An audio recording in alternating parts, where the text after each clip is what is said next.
తెలంగాణ ప్రజలందరికీ నా యొక్క హృదయపూర్వక నమస్కారం.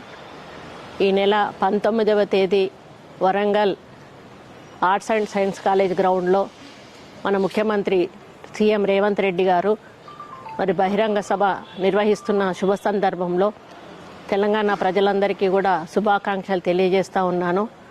ప్రభుత్వం ఏర్పడి సంవత్సర కాలం పూర్తి కావస్తున్న సందర్భంలో ప్రభుత్వం చేపట్టిన అభివృద్ధి సంక్షేమ కార్యక్రమాలను మరి ప్రజల్లోకి ఏ విధంగా తీసుకెళ్లడం జరిగింది, ఎన్ని వేల కోట్లు వెచ్చించడం జరిగింది, ఏ విధంగా లాభం చేకూర్చడం జరిగింది, ఈ ప్రభుత్వ పరిపాలన మరి ఏ విశ్వాసంతో అయితే ప్రజలు 6 గ్యారంటీలు నమ్మి ఈరోజు మాకు ఓటేసి గెలిపించారో ఆ 6 గ్యారంటీలను అమలు చేస్తూ ఈరోజు ఉచిత బస్సు ప్రయాణము, 200 యూనిట్లకే విద్యుత్తు, 500 రూపాయలకు సిలిండరు, అదేవిధంగా ఫీజు రియంబర్స్మెంటు, 10 లక్షల రూపాయలు మరి ఆరోగ్యశ్రీ కింద మంజూరు చేయడమే కాకుండా రైతులకు 2 లక్షల రుణమాఫీ, మరి ఇటువంటి ఎన్నో కార్యక్రమాలను చేపడుతూ ఈ ప్రభుత్వం వేలాది రూపాయలు, లక్షలాది రూపాయలు, కోట్లాది రూపాయలు ఈరోజు పేదల సంక్షేమం కోసం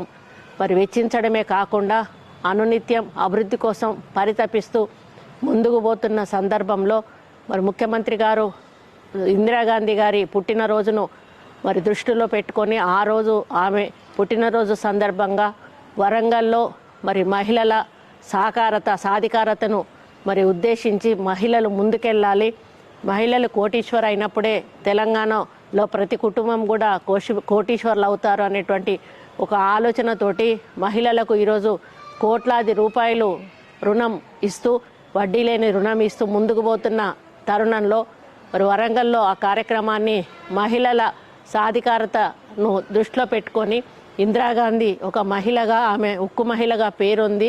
మరి దేశ ప్రధానిగా ఎన్నో సంక్షేమ అభివృద్ధి కార్యక్రమాలే కాకుండా మరి ఎన్నో మార్పులు తీసుకొచ్చి మరి మహిళలు మరి సగభాగం అంటూ నిరూపించినటువంటి వ్యక్తి. ఆమె పరిపాలనలో ఎన్నో పేద కుటుంబాలు మరి ఎంతో మరి ఆ రోజు బాగుపడ్డటువంటి సందర్భం. ఇప్పటికీ కూడా ఇందిరమ్మను తలుచుకొని గ్రామం ఉండదు, ఇందిరమ్మ ఇల్లు అనని గ్రామం ఉండదు. అదే పద్ధతిలో ఈ ప్రభుత్వం కూడా ఇందిరమ్మ రాజ్యం అందించాలనేటువంటి ఒక లక్ష్యంతో రేవంత్ రెడ్డి గారు ముందుకెళ్తా ఉన్నారు.